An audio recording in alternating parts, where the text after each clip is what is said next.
Assalamualaikum warahmatullahi wabarakatuh. Teman-teman, kembali lagi di channel YouTube saya, Khairun Imam. Gimana nih kabar kalian?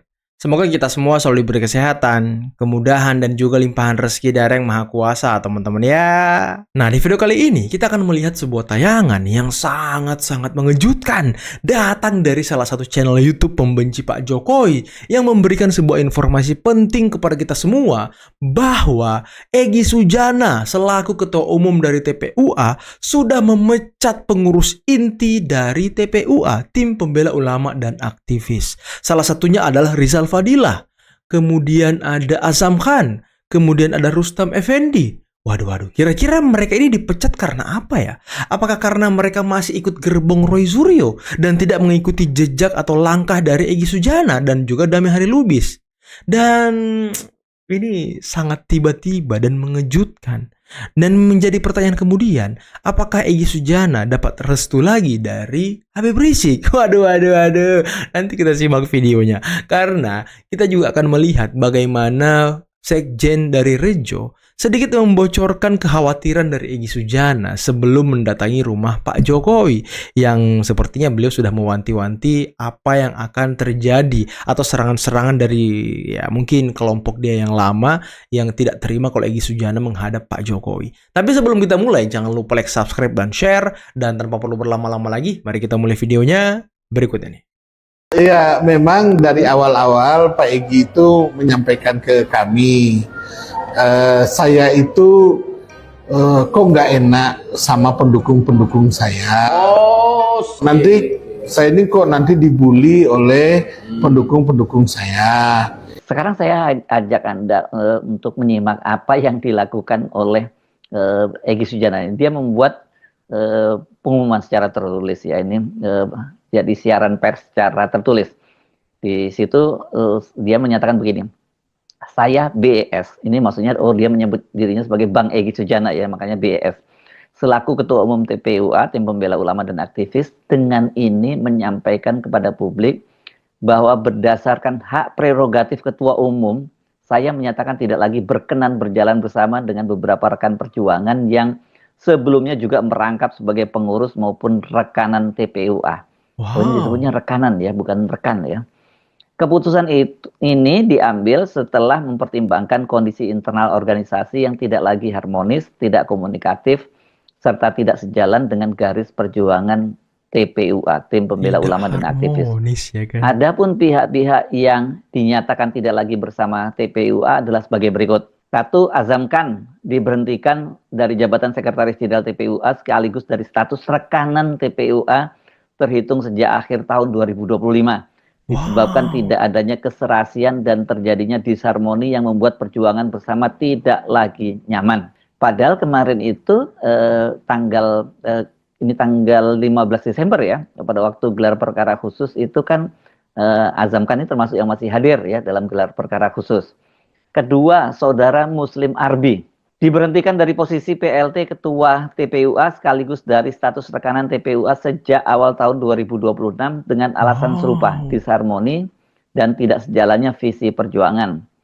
Ketiga, Saudara Ismar diberhentikan dari kepengurusan TPUA yang sebelumnya ditunjuk sebagai Sekretaris Jenderal pengganti Saudara Azam Khan karena tidak komunikatif serta tidak responsif terhadap komunikasi organisasi.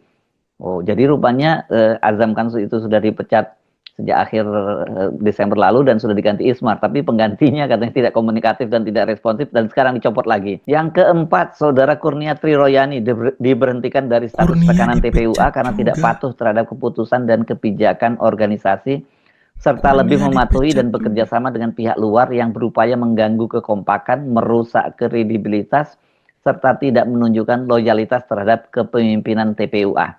Kalau saya menyimak dari pernyataannya Azam Khan ini, Kurnia Royani ini bendara umum, dia menggantikan Eli Daneti. Waktu itu penjelasan dari Azam Khan.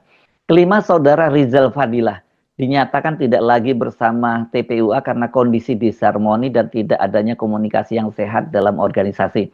Rizal Fadilah ini tadinya adalah wakil ketua maksud saya dari TPUA. Bahkan kita masih ingat pada tanggal 16 April ketika mereka bertemu dengan Jokowi di rumahnya, itu Rizal Fadilah yang memimpin delegasi TPUA. Pada waktu itu kan ada 3 orang yang bertemu dengan Jokowi, Rizal Fadilah, Kurniatri Royani, dan juga Damai Hari Lubis. Yang keenam, Saudara Rustam Effendi dinyatakan tidak lagi bersama TPUA karena telah melontarkan tuduhan fitnah terhadap Ketua Umum TPUA terkait isu penerimaan dana sebesar 50 miliar tanpa data, fakta maupun alat bukti yang sah. Nah, Rustam Effendi ini juga salah satu tersangka dalam klaster yang pertama. Dan kalau menurut Azam Khan, dia ini korlapnya dari TPUA. Dengan pernyataan ini perlu saya tegaskan bahwa Saudara Azam Khan tidak lagi menjadi bagian dari kepengurusan TPUA sehingga tidak memiliki dasar untuk menyatakan rasa malu dan marah atas agenda silaturahmi TPUA bersama DHL, maksudnya Damai Hari Lubis, kepada Presiden Joko Widodo pada tanggal 8 Januari 2026. Sikap tersebut tidak logis mengingat yang bersangkutan bukan lagi pengurus TPUA. Adapun sejak 12 Januari 2026, Sekretaris Jenderal TPUA dijabat oleh Saudara Hari Damai Lubis. Demikian pernyataan ini disampaikan agar menjadi pengetahuan publik. Tertanda BES.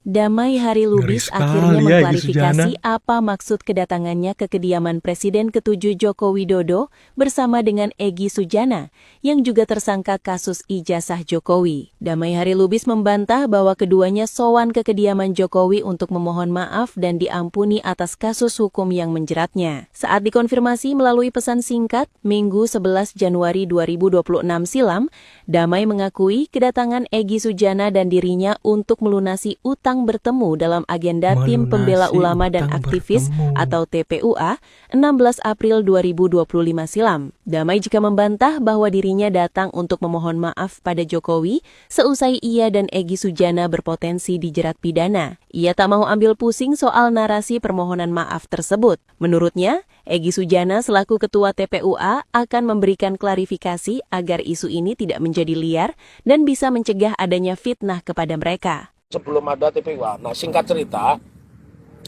jadi pada saat gelar perkara khususnya 9 Juli pengacara Tifa di mana itu Mabes Polri di Bareskrim tepatnya, itu sudah kelihatan Egy Sujana ini playing victim ya. Apa Playing itu? Dia itu datang dengan kursi roda. Ini saya ceritakan dengan Polda kursi Metro roda itu. Dan ketika dia bicara itu selalu didasari Quran. Dia malah minta kepada anggota polisi disediakan oleh Polwan itu Al-Quran begitu ya.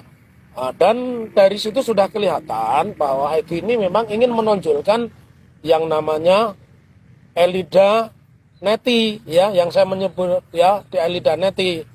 Pada saat itu dia tidak diperbolehkan masuk, sempat berantem begitu. Egy marah begitu. Nah, jadi dari situ sudah kelihatan sebenarnya sosiodramanya. Nah, kalian harus tahu ini Egy Sujana itu dulu anggota HMI MPO, HMI Majelis Penyelamat Organisasi yang menolak asas tunggal. HMI kan ada 2, ketika zaman Pak Harto semua harus masuk asas tunggal, Egy itu termasuk HMI MPO. Dan singkat cerita, sudah kelihatan sekali Egy ini sebenarnya bukan berjiwa pejuang, dia merasa takut. Makanya memposisikan diri, kalau dia kan takut sewaktu-waktu ditahan, dia biar alasan sakit begitu ya.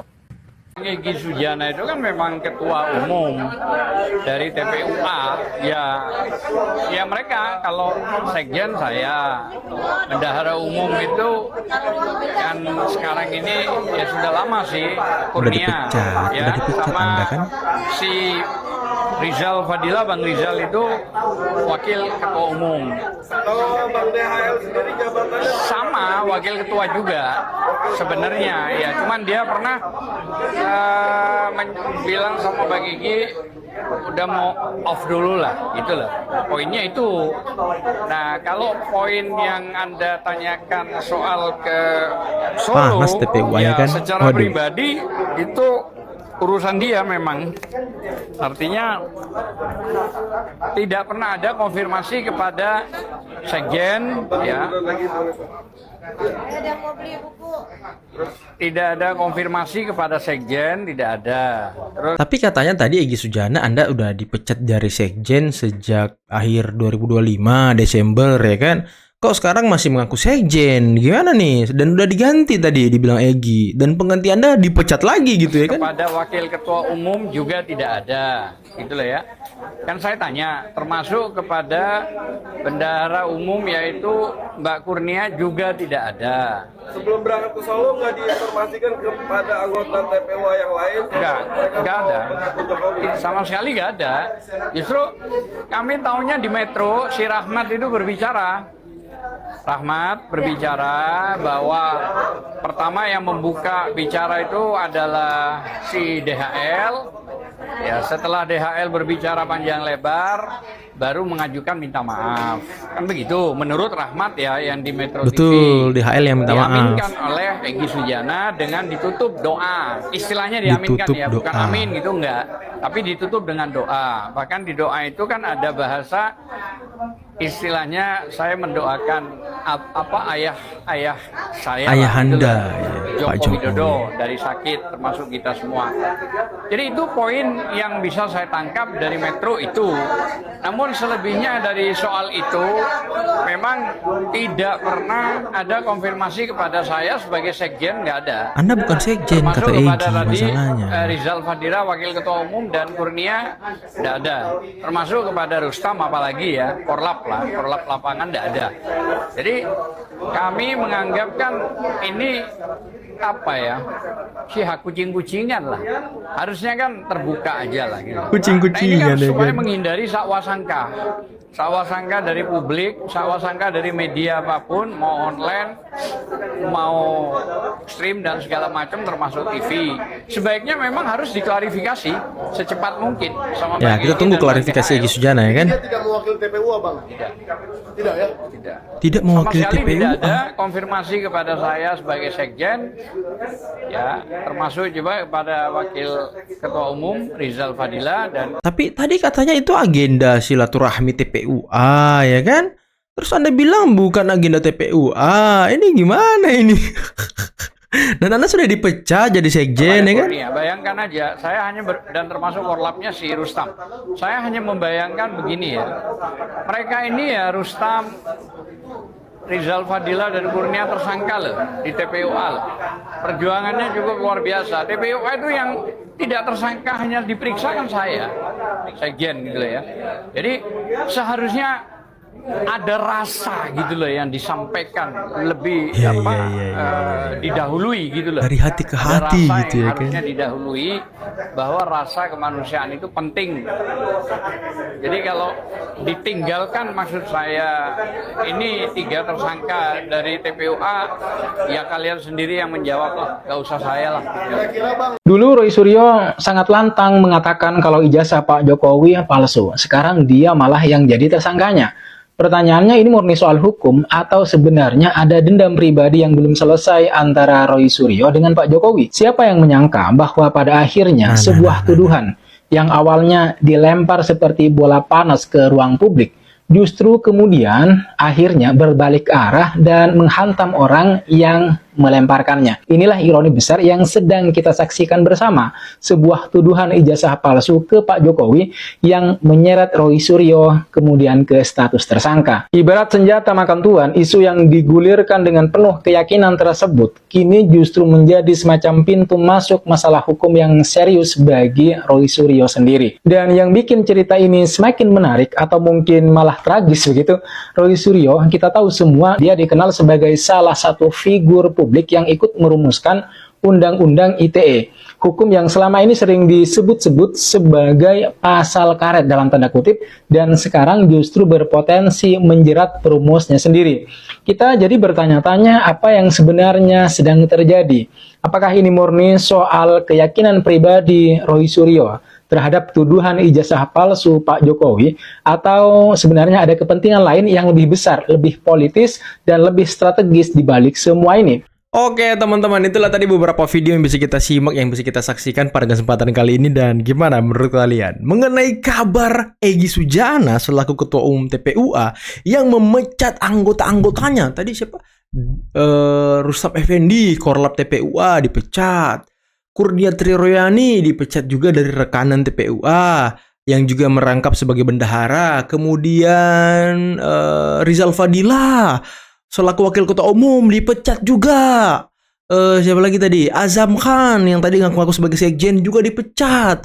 Siapa lagi ya? Banyak sekali yang dipecat, teman-teman. Waduh, ini apa ya? Sepertinya TPUA ini lagi penyegaran organisasi atau seperti apa ini? Tapi lagi-lagi saya akan bertanya, teman-teman, apakah langkah Egy Sujana ini sudah mendapatkan restu dari Habib Rizik? Karena TPUA ini kan selalu menjunjung tinggi pembinanya, selalu menjunjung tinggi Habib Rizik. Apapun yang akan mereka lakukan, biasanya dia sowan dulu ke Habib Rizik. Apapun yang mereka akan perbuat, mereka sowan dulu ke Habib Rizik, minta petunjuk, minta petua. Kan seperti itu jalan yang selalu mereka tempuh. Tapi ini kok beda gitu? Apakah memang Egy Sujana sudah memfilter? Jadi orang-orang ini yang masih ikut dengan gerbong Roy Suryo CS, yang masih ikut dengan gerbong ijazah palsu S1, ya udah kita keluarin, ya kan, dia nggak mau denger sama ketua umumnya, dia nggak mau melain ketua umumnya, makanya dipecat. Apakah itu yang menjadi alasannya? Karena tadi beberapa alasan yang dibeberkan oleh Egy Sujana dalam tulisan-tulisannya itu, dia mengatakan bahwa ya, harmonisasinya tidak bagus, komunikasinya tidak baik, tidak kompak dan lain sebagainya. Tujuannya sudah beda. Karena memang kalau kita lihat ya, macam Rizal Fadilah, macam Rustam Effendi, macam itu ya, dua ini aja lah, sama Kurnia mungkin bertiga. Dia ini kan lebih banyak jalan bersama dengan Roy Suryo CS, Tifa dan kawan-kawannya ketimbang jalan bersama dengan Egy Sujana. Dan Rustam Effendi selalu menyebarkan informasi-informasi yang menyudutkan Egy Sujana. Waduh. Ini semakin menarik aja ya, karena mungkin Egy Sujana kesel juga ya. Karena pasca kedatangan dia dari rumah Pak Jokowi itu muncul berbagai spekulasi, teman-teman. Utamanya uang dalam koper, 100 miliar, dan segala macam. Dan ini dihembuskan oleh Rustam Effendi, dihembuskan oleh Hosinuddin, dihembuskan oleh Roy Suryo. Sampai-sampai ya ini menjadi apa ya? Ini yang dipercaya oleh pendukung-pendukung mereka, kroco-kroco mereka, bahwa Egy Sujana ini sudah deal gitu ya kan. Makanya mungkin itu yang membuat Egy Sujana marah dan murka, teman-teman. Apalagi sebelum-sebelumnya memang hubungan Egy Sujana dengan para tersangka kasus ijazah ini yang klaster kedua sudah tidak baik lagi. Dan kalau kita lihat, polisi ini kan sudah melimpahkan berkas perkara dari tersangka klaster kedua, yakni Roy Suryo Rismontiva, ke kejaksaan. Nah, berkas yang pertama ini yang isinya rata-rata TPUA itu belum dilimpahkan oleh polisi. Apakah memang kepolisian masih menunggu itikat baik atau damai dari TPUA bersama dengan Pak Jokowi? Karena ya yang klaster kedua ini kan sudah tidak ada pintu damai lagi, teman-teman. Sudah tidak ada ampun lagi bagi mereka karena tuduhan-tuduhan mereka sudah sangat luar biasa kelewatannya gitu, dan langkah-langkah yang mereka ambil itu juga sudah sangat offside.